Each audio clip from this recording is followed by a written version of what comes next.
Anthony Joshua is a star globally, and that's why he is now booked to face Jake Paul on December 19th. This was a fight that was formally announced on Monday, but as you know, as I know, was basically done up until, the last week or so.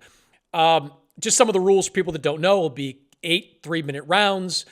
It will be an officially sanctioned heavyweight fight. It will have the traditional 10-ounce heavyweight gloves.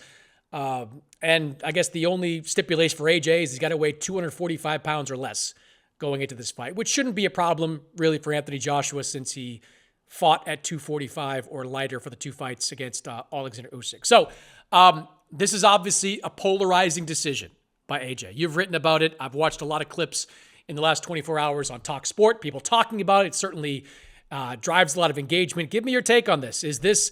Are you okay as a long chronicler of Anthony Joshua with him taking this fight? Yeah, it was 252 for that Daniel Dubois fight, which was the last time, 18 stone, the last time he was in a ring and got defeated, demolished really over 5 rounds, but still fighting back, let's not forget, against Daniel Dubois. Been out 14 months, bit of surgery, bit of soul searching, lots of people saying things about him behind the scenes. Well, look, I knew the fight was on a week ago or 6 days ago when I wrote a column saying it would damage his legacy, this fight. Not damage his bank balance, and Eddie Hearn virtually had a media scrum taking me apart over it. And then we had it out on air on one of the YouTube channels on IFL TV. Not had it out. His question to me was, wouldn't you take the fight if you were in the same position? Yes, I would. Yes, I would. If Chris Mannix hadn't called me tonight, but Brad Pitt had called me to talk about Joshua Jake Paul, offering me not my usual fee, but $500,000 to come on air to do it, I'm not going to say no, am I? And yeah, there might have been a few taxing questions. He might have taken me sideways. He's going to throw you some curveballs. Okay, I might end up looking a little bit silly on next Brad Pitt. I don't know whether the analogy really works, but but the point being, I'm going to be out of my comfort zone doing it. I'm not going to be with a guy I know what subjects we're going over. So, as I am with you, there is a danger in this fight. The odds are, Joshua's 1-12, obviously. Jake Paul is 6-1, yeah, to win this fight in a 2-horse race in which this is a guy who lost to Tommy Fury, Tyson Fury's brother, in an 8-round fight, who... For me, I wrote that it would damage his legacy a week ago. It will damage his legacy for several reasons. If the Deontay Wilder fight never emerges, which it looks like it isn't, I've been calling for that fight for ages. If those two got in a ring together, it's still a massive fight. It's a dangerous fight to sanction, in my view. It sets the wrong precedent. It is 10-ounce gloves. It is a boxing match. It's not an exhibition. This isn't a 58-year-old Mike Tyson. This is one of the most dangerous finishers in the world, who is probably 5 levels above Jake Paul and a weight division above him. I think it's irresponsible to let those two in a ring together in a proper boxing match. That's my view. It doesn't damage his bank balance, but if he earns $70 million for this, are we really going to see him get up for a fight with Tyson Fury, which is being talked about for next September? I understand that fight isn't signed yet. There's still a warm-up fight. I don't blame Eddie Hearn, as I said to him. I would have taken that fight if I was in the same situation. I don't blame him taking this as a second warm-up fight.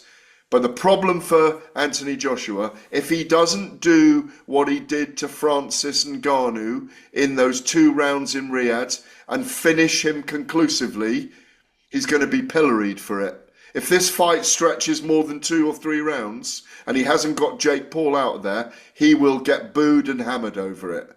So there is pressure on him to go in there. And if he gets caught or clipped, which... I've heard Frank Warren talking about that today. If he gets caught, the arena's going to erupt if Jake Paul lands a punch, you know? So it's a very peculiar matchup. It's Yes, it's one I'm going to watch and I'm going to go to. I'm in Miami this week anyway for BKB 48. Lucas Brown's fighting Gustavo Trujillo with the bare fists for the heavyweight title in BKB. Where's the press conference on Friday? In Miami for Jake Paul and Anthony Joshua. They say the Lord works in mysterious ways. I'm over there. So it's a very weird one, but this is where we are. Jake Paul's unique. I'm interested in your take on it, Chris. Yeah, I would start with the Jake Paul side of it. I give Jake Paul enormous credit for this. Like, he has spent the last 2 months training for a 5'5" lightweight. He had Shakur Stevenson in his camp, others in his camp to help him prepare for a 5'5" lightweight. In less or a little over a month's time, I guess, he is pivoting to a 6'6" heavyweight who is still one of the biggest punchers in boxing. Whatever Anthony Joshua has lost because of the wear and tear to his chin, to his body, he is still heavy-handed. You mentioned the Ngannou fight. That is probably the most apt comparison for how this fight is most likely to go, where maybe there's a bit of a cat and mouse game in the first round. Jake could get knocked down the first round and get up. Second round gets obliterated in the same way that Francis Ngannou gets obliterated. Enormous credit to Jake Paul for this, who is putting together the most unique box rec in professional boxing history. Nate Diaz is on his box rec. Julio Cesar Chavez Jr. is on his box rec. Mike Tyson is on his box rec. And come December 19th, Anthony Joshua is going to be on his box rec. And Absolutely Anderson Silva, remember? Anderson Silva, one of the greatest MMA fighters of all time. Ridiculous box rec. Here's my take on the AJ side of it. AJ was going to go out in like an 8-rounder this year. That was going to happen. I was told it could have happened and was most likely to happen as early as this Saturday in Riyadh, that on Ring 4, we were going to see Anthony Joshua. You're nodding your head like you agree with me, like so people listening are on the same page. I even know he was going to fight. I was told that he was going to fight Cassius Chaney, who is a former heavyweight fringy guy. He's been beat a couple of times in the last few years, but he was with Main Events for a while. Looked like he might have something. Lost a couple of fights. I was actually at the last fight that he lost in Boston. So I kind of got wind of some of the stuff going on with Cassius Chaney. So he was going to fight Cassius Chaney in his next fight. So he was going to do an 8-rounder, a 10-rounder For for low pay. $800,000. For $800,000. There you go. There you go. So for nothing, for peanuts. Given that was going to happen, I don't have a problem with him going out and fighting Jake Paul. The Jake Paul money, I think it's going to be inflated a lot in the next couple of weeks. I was told it's about 25 million US, and I'm pretty confident in that number. I was told it was around 25 million bucks. That's a huge number for a fight with no risk whatsoever. I completely agree with you that he's got to go out there and demolish him. He goes 8 rounds with Jake Paul. It's worse than Tyson Fury going 10 rounds with Francis Ngannou. It's worse. His stock is wrecked if that happens. Wrecked. But if he goes out there and demolishes Jake Paul, does what we all think he's going to do, I just think he's on to the next, Gareth. I don't think that there's any, there's criticism like, hey, why would you do this? But if he really was going to fight this week against an opponent like Cassius Chaney, I don't really see that big a difference in him turning around and saying, all right, I'm going to fight a month later against Jake Paul. If it still keeps him on this track that Turki Al-Sheikh mentioned, February in Saudi Arabia, September in probably London against Tyson Fury. If that still comes to pass, then fighting Jake Paul to me is no different than fighting Cassius Chaney. It just comes with a bigger paycheck. If the if becomes a definite, then that's fine. If he does fight Tyson Fury next year, but they're still negotiating those fights separately. Correct. With the promotion, with Turki Al-Sheikh, we understand they're both they're trying, to get them both in a ring together, it's got to be a minimum 50, 60 million because it's a bookending, era-defining fight over here. There's an upside perhaps that I haven't really considered yet, and I'd like to take your take on this because you'll know. The upside for Anthony Joshua actually is, and I hadn't considered this till I heard you talking about that just then, was in the United States, in a market that Joshua never conquered really because of that terrible night at Madison Square Garden against Andy Ruiz, where we all had an adrenaline dump that night when he was knocked down 4 times.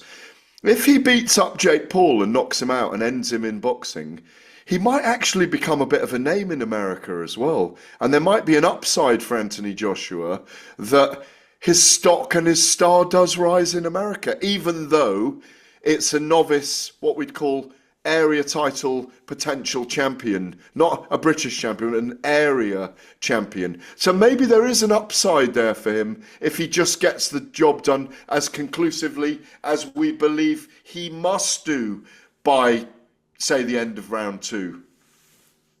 Anthony Joshua, I'm not telling you you don't know, is a megastar in the UK.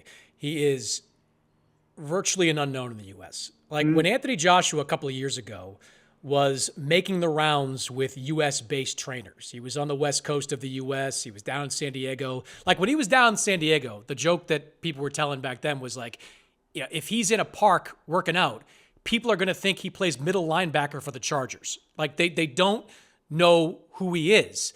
If he's surrounded by security, yeah, people might be like, all right, who is that guy? Let me look him up. And if he's by himself, people are going to assume he's an athlete because he's a big guy, but they're not going to know who he is. You fight Jake Paul and you wipe Jake Paul off the boxing map, you are going to be visible in the U.S. Because right now, the only thing U.S. boxing fans know about AJ is that he's the guy that was knocked off by Andy Ruiz. That's it. That's basically it. They're the hardcores that know, people like me, people like that love boxing, that are into it, but the casual fans do not know who Anthony Joshua is, or at least they don't follow him on a regular basis. They will watch this. I don't know what the numbers are going to be, Gareth, but 30, 40 million viewers, I think 50, is very 60, realistic. 50, 60. You think that high? I think Tyson brought a different dynamic to it. Like Tyson was my dad knows Tyson. Like my dad watched Tyson. Like he brings a different fan base. I think there were 3 generations watching it. I think he was one. He's arguably 25 years ago, or certainly late 90s, late 80s into the early 90s. He was one of the most famous people on the planet. There's no question about that. And I think there was a huge, I don't know if you were at that event, but I was there at it, and I just found it extraordinary being around Mike again. And the nostalgia was just extraordinary. Hardened journos who I know had their phones up recording his walk-in. It was an amazing event, even though the fight disappointed. And this might be the same. What you're not going to get with Anthony Joshua, though, is him slapping Jake Paul like Mike did for his cheekiness. Anthony's a very restrained, very correct individual, so Jake's going to have to play the heel on this one and do all the goading, which he's doing already. He's going to be calling him the guy with the glass jaw and all of these kind of things. He's already at it. You already saw some of the social stuff from Jake. He's already into it. He's already into it. He is a genius marketeer, but this might be the end of the road because I don't see where he goes after this. I don't think he does a rematch with Tommy Fury. I think that's got smaller. He's just got bigger, hasn't he? He is a phenomenon. No one else can do what he does. I suppose the only other fight for him after this is probably a fight with KSI. Because if you put their followers together, you know KSI, obviously, yeah? Yep.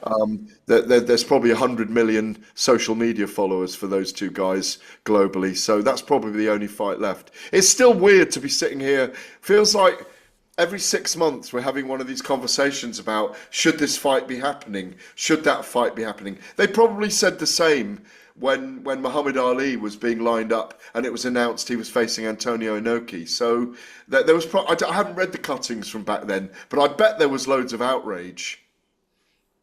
Yeah, I mean, of course.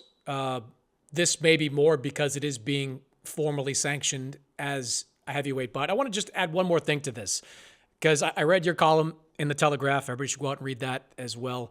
You talked to Robert Smith, who runs the British Boxing Board of Control for this story. And Robert Smith, more than implied, said he wouldn't have sanctioned it as a professional fight, said the British Boxing Board wouldn't do it.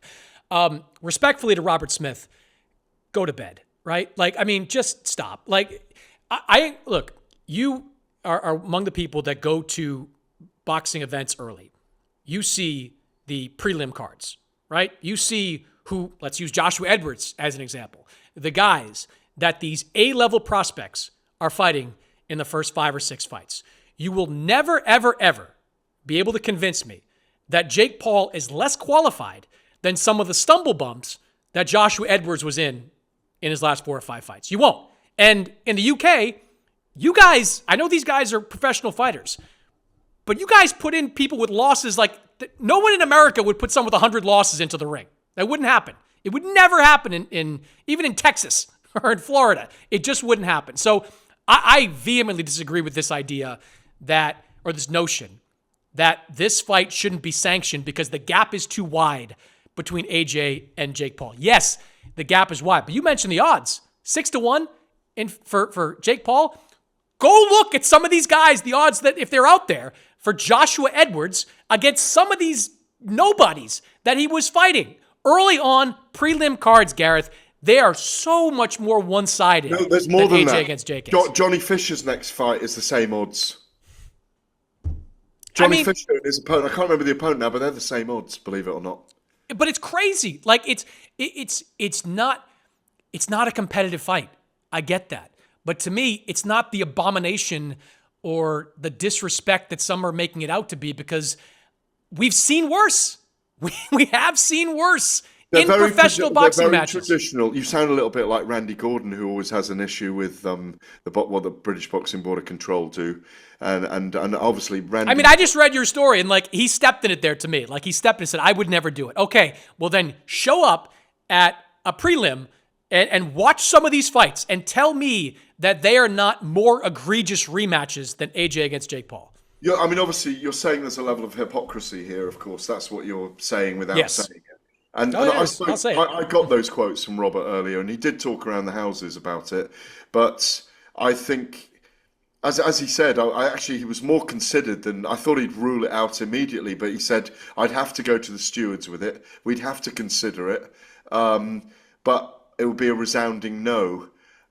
Because they're just very old-fashioned, but it's a bit like the commissions embrace MMA in America, don't they? The commissions here, or the Boxing Board of Control, will never embrace MMA or bare knuckle. You may not embrace bare knuckle either. I've embraced MMA and bare knuckle in my time, in my career, and worked around it, because I think combat sports are combat sports, and if people are training in the right way and going into camp, and it changes people's lives, and it inspires other people, and it stops people committing suicide.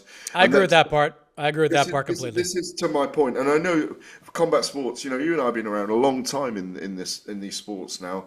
We're no longer are we very young men, and young people are coming through, and there is an importance to never forget that it's an inherently dangerous sport, and that people do sometimes need protecting from themselves, and there shouldn't be second-day weight clauses and all these kind of things, which we've just had with Chris Eubank, which they agreed to, which I don't think they should have agreed to, the Boxing Board of Control, if you want to critique them over something. But I think I'm ambivalent about. I'm a little bit.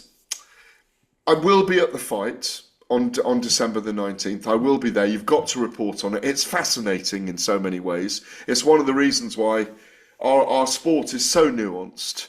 And you and I could score a fight completely differently subjectively as well. You go into all the layers of things. It's why we love this sport. It's so much more fascinating. I'm into cricket and rugby and other sports. You love your basketball and your baseball as well, and your gridiron.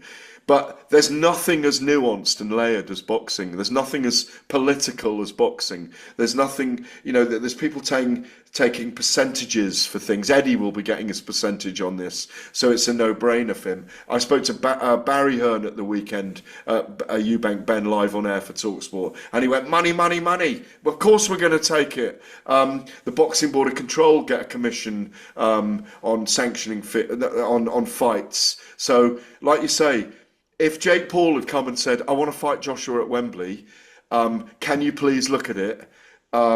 It's going to be, we're going to call it an exhibition, but we're going to go 10 rounds, and we're selling out 90,000, and 100 million people are going to watch it on Netflix.